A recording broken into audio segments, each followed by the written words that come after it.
I'm Sam LaPrade. Thank you so much for spending time with us on Daytime. This is a great opportunity to get to know people in our community, and I'm so excited to introduce you to Rae-Anna Whiteduck. Hello, Rae-Anna. Hi, how are you, Sam? Well, I'm lovely because you look lovely. Oh, well, thank you. You're so beautiful. You're all decked out. You have a really important role. You're the Master of Ceremonies for the Winterlude Pow Wow. Tell me about this. Well, so we have a range of different events going on with Winterlude, but we're opening up with our mini educational powwow. So that's going to be happening at the Museum of History this Sunday on the 5th, February 5th. So the doors, I believe, they open at 11, and it's free for everyone to come and to participate and to learn a little bit more about the culture. I mean, it's very appropriate seeing how we are on Algonquin territory, or as our people called it, Anishinaabe. So this is a way to kind of honor those beginnings and just to learn and create a space for people to come and learn and get involved a little bit. And do you find people are open to these learning opportunities? I think about, truth and reconciliation and how we all have a role, and this is a wonderful way to learn. It is. I've been doing this job for the last 10 years on and off with Indigenous experiences and the Medawaki farm, and we've really changed. It's been a huge pivot. We went from being more or less a visual into educating. So I find now things have changed and people want to get involved. They want to learn. They want to learn about reconciliation, what they can do, what their part is. I mean, colonialism is an ongoing process, and we all kind of have to acknowledge our role within that process. And the first way to do that and to start building those bridges is to get to know each other and have those relationships and conversations. So this is a great way to start those. For sure. And what can we expect at a powwow for someone that's never been? Oh, it's going to be exciting. There is going to be a range of different styles of dancers. So powwows were actually a way for us to come together. And in times of COVID, right, we were so disconnected for so long. This gives us an opportunity to come together, to share. And the location at the Museum of History is also kind of one of our home bases, or it was at one point too.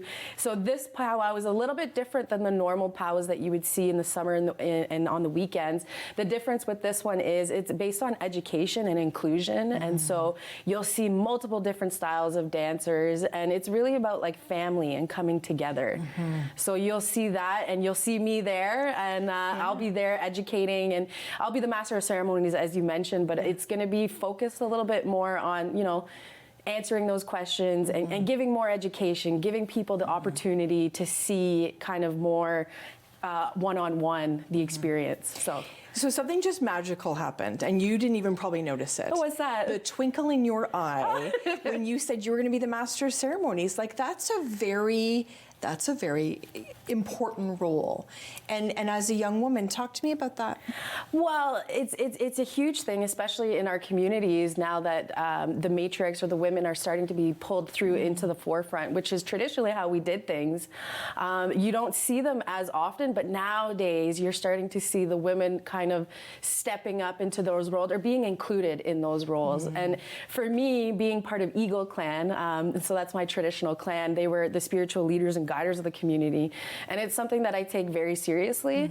So this gives me an opportunity to kind of stand into my role and to kind of flourish into that a little bit more. I'm a little nervous, but I mean, it'll be my first time. I think when you're nervous, it shows that you care. And so and that's probably the twinkle. You can't tell, by the way. You can't tell you're nervous at all. So when somebody's asking you questions, because I really do believe, and I'll be honest, I ask a lot of questions every day. I get a little bit nervous that I'm going to say something wrong.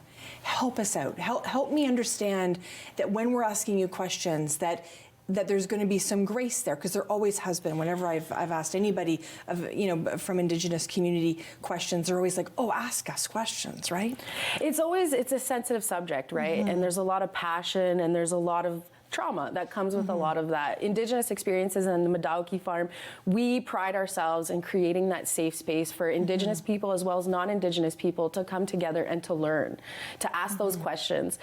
So I focus a lot on doing that and creating those spaces. And when people come, I think the biggest thing is A, they don't want to be laughed at, and second, they don't want to be shamed for those questions. So I think that there's an approach always for different age groups on how you're going to answer or field those questions. So it really depends on the question and the person and the situation, because timing, always plays a factor as well. Absolutely. And talk to me a little bit about some of the dress. I mean, you look absolutely stunning today. Oh, thank you. Talk to me about the importance of this piece as well. So first off, a lot of people have this misconception that they're costumes. That's the big one. That's the taboo. They're not costumes, because to put a costume on is to put something on and to pretend to be something you're not. When we put our regalias or our traditional wear or outfits on, they're extensions of who we are as people. You'll notice on my moccasins that there's eagles. Now this is representative again of my clan. And so each person has a regalia that kind of depicts who they are. So because my name is Sigwan Wabagun, which means spring flower, my regalia has a lot of florals and pastel colors kind of paying homage to that. Also, you'll see woodland florals, because we're part of the woodland tribes. So when you go to powwows, you can kind of see the dancers and the different patterns and as you get to know them, you'll be able to tell the difference and kind of where they're from. And everyone puts the blood, sweat, and tears to make these. So it could take you a very long time, a lifetime, to accumulate all the beautiful pieces. Oh, I was admiring, because I can tell the detail and work that's gone into your lovely dress today. Give us a sense of where we're going to find out information, because we want to participate. How can we do that? Online, or come and check us out at the farm. So we are at Madauki Farm, located on 4420 West Hunt Club Road. We're open to the public, and come and ask us. If not, you can find us on social media, Indigenous Experiences or the Madauki Farm, or get involved with your local friendship centers, or there's many resources for you to get involved online. And then if you have those questions, come and see us at the farm and learn a little bit about our Ojibwe spirit horses. Amazing. You're just so welcoming. I'm like, I just want to hang out with you all day. Thank you so much, Rae-Anna Whiteduck, for joining us today. What an amazing opportunity to hang out with Rae-Anna and learn. That's what it's all about. It's about learning. And that's what Daytime's all about. You're going to learn more about people in your community when we come back. Stay with us on Daytime, everyone.